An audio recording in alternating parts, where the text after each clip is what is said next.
Hello everyone, welcome back to my YouTube channel. मी रुपाली पाटील. आज आपण या स्किनवरती कसा मेकअप करायचा आहे ते पाहूया. मी इथे रेकॉर्डचा मॉइश्चरायझर घेतलेला आहे, व्यवस्थित ॲप्लिकेशन करून घेतलं. त्यानंतर मी इथे इनसाईडचा प्रायमर इथे यूज केलेला आहे. पोर्सच्या ठिकाणी ते व्यवस्थित ॲप्लिकेशन करून घेते. मी जे पण प्रोडक्ट इथे यूज करते आहे ते बायोमध्ये मेन्शन करेल, जिथून तुम्हाला हवं असेल तर तुम्ही परचेससुद्धा करू शकता. मी पूर्ण डिटेलमध्ये जे पण प्रोडक्ट घेतलेले आहे, यूज केले ते सगळे मेन्शन करेल. इथे मी जे आपले डाग आहेत ते हाईड करण्यासाठी मी इथे चीनचं ॲप्लिकेशन केलेलं आहे. म्हणजे चीन घेऊन सगळे जिथे पण डार्क सर्कल आहेत ते सगळे कवर करून घेतले. देन इथे मी क्युटी ब्युटीचं फाउंडेशन घेतलेलं आहे. पूर्ण फेसवरती व्यवस्थित त्याचं ॲप्लिकेशन करून घेते. फेसच्या बरोबर इयर आणि नेक हे सुद्धा व्यवस्थित आपल्याला तोच शेड यूज करणं खूप जरुरी असतं, कारण आपल्याला फेस आणि इयरचं पण आपल्याला सेम दिसला पाहिजे, इव्हन टोन दिसला पाहिजे, नाहीतर पूर्ण वेगळा दिसून येतो. त्यामुळे नेहमी तिथे पण ॲप्लिकेशन व्यवस्थित ते सेमवालं करत जा. आता मी ते क्युटी ब्युटीचंच कन्सिलर घेतलेलं आहे. त्याचं तुम्ही पाहिलं असेल की मी कशा पद्धतीने ते ॲप्लिकेशन केले.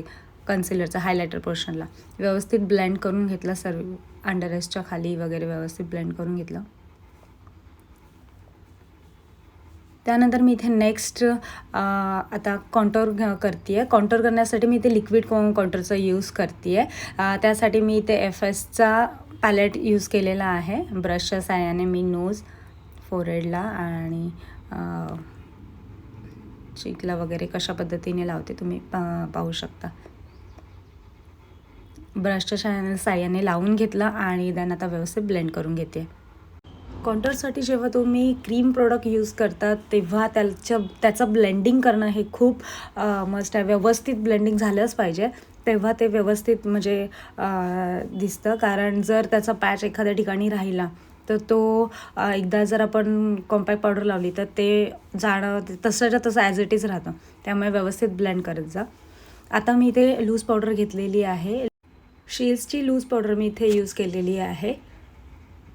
लूज पावडरचं ॲप्लिकेशन करताना नेहमी पावडर पफचा यूज करत जा. पावडर पफनी एकदम पहिले तुम्ही पाहिलं असेल मी हातावरती थोडंसं स्मच केलं आणि नंतर ॲप्लिकेशन केलं, जेणेकरून पावडर खूप जास्त प्रमाणात लागणार नाही.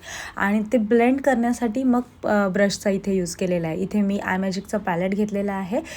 त्यातनं मी पूर्ण फेसवरती व्यवस्थित पावडरचं ॲप्लिकेशन करून घेते. फेसला, इयरला आणि नेकलासुद्धा मी व्यवस्थित पावडरचं ॲप्लिकेशन करून घेतलं ब्रशच्या साहाय्याने. आणि त्यानंतर आता ब्लशचं यूज करते आहे मी इथे.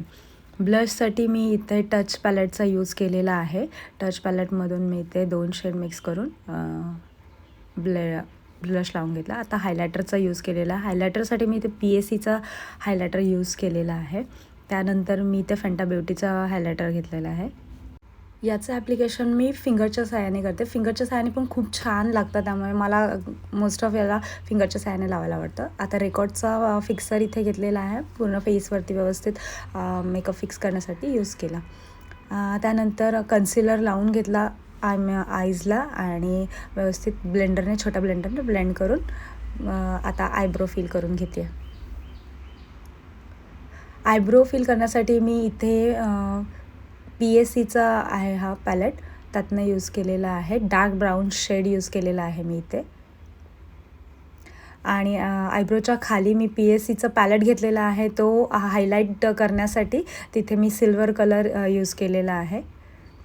आणि त्यांच्या साडीच्या अकॉर्डिंग मी इथे कार्निवलचा पॅलेट घेतला आणि त्या अकॉर्डिंग मी parrot green colour, mustard colour जो होता तो यूज केला होता पूर्ण आईजवरती. आणि जो पॅरेट ग्रीन कलरचा शिमर होतं त्यामध्येच, त्या पॅलेटमधलाच तो इथे यूज केलेला आहे.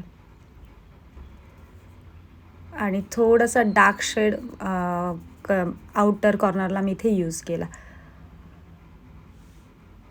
ब्लॅक कलर घेऊन मी इथे स्मच करून घेतलं. काजळ थोडंसं लायनर लावलं आणि थोडंसं स्मच करून घेतलं. खालच्या अंडर आईजच्या खालीसुद्धा मी इथे डार्क ग्रीन कलर आणि थोडासा ब्लॅक कलर घेऊन स्मच करून घेतला. लिपस्टिकसाठी मी इथे लिपस्टिकचा पॅलेट घेऊन ब्रशच्या साहाय्याने थोडंसं बॉर्डर काढून घेतली. तुम्ही पाहिलं असेल वरच्या साईडला आणि खाली मी व्यवस्थित पहिले थोडंसं बॉर्डर लाईन करून घेतली आणि मग नंतर लिपस्टिकचं ॲप्लिकेशन करून घेतलं. इथे मी शिल्सचा मस्कारा यूज केलेला आहे.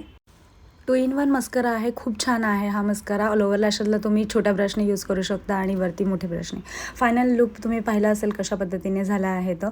आता मी त्यांचे हेअर करून घेते. हेअरसाठी मी फर्स्ट पार्टिशन करून घेतलं, middle partition. Then year to year section करून घेतले आणि जे पण इयर टू इयर सेक्शन काढलेलं आहे त्यातनंच मी थोडं पार्ट घेऊन बॅककॉम करून घेतला. त्या केसांचा थोडे पार्ट घेऊन बॅककॉम करून घेतला पफ करण्यासाठी.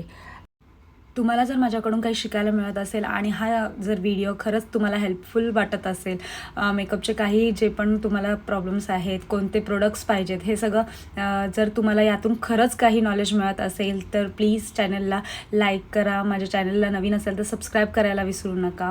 व्हिडिओला लाईक करा, शेअर करा आणि कमेंट करून नक्की सांगा की तुम्हाला कसा वाटला.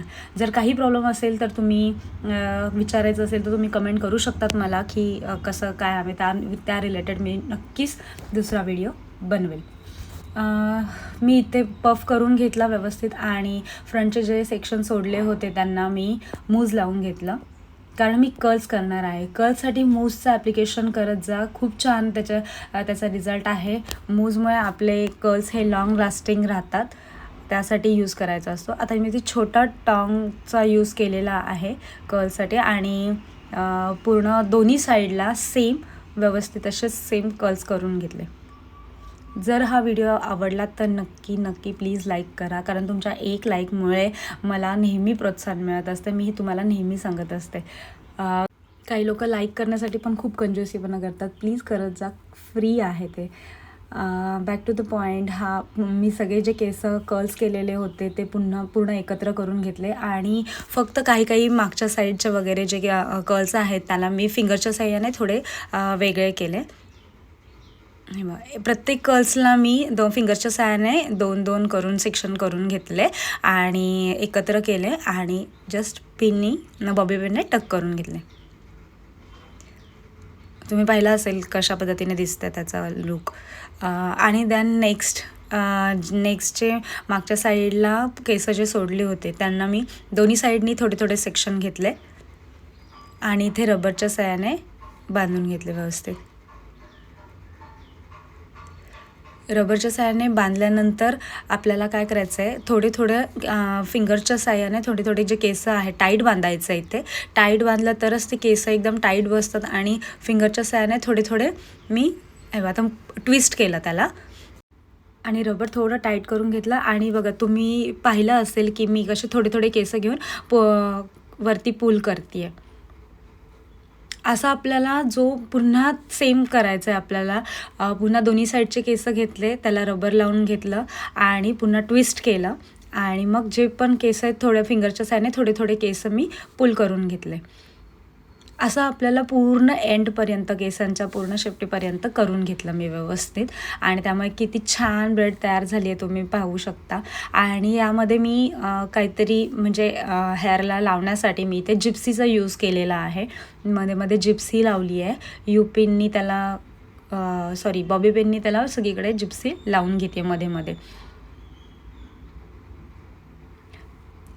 ते तर पूर्ण लावून झाल्यानंतर मला थोडंसं अजून असं वाटत होतं की थोडंसं कमी वाटतं आहे. त्यामुळे मी गुलाबाचा रोज घेतला होता इथे आणि त्याचं ते रोजच्या पूर्ण न लावता ते जास्त चांगलं नव्हतं दिसत. सो मी आयडिया केली की त्याच्या पाकळ्या काढून घेतल्या आणि त्या यूपिनने तिथे डायरेक्ट खोचून घेतल्या.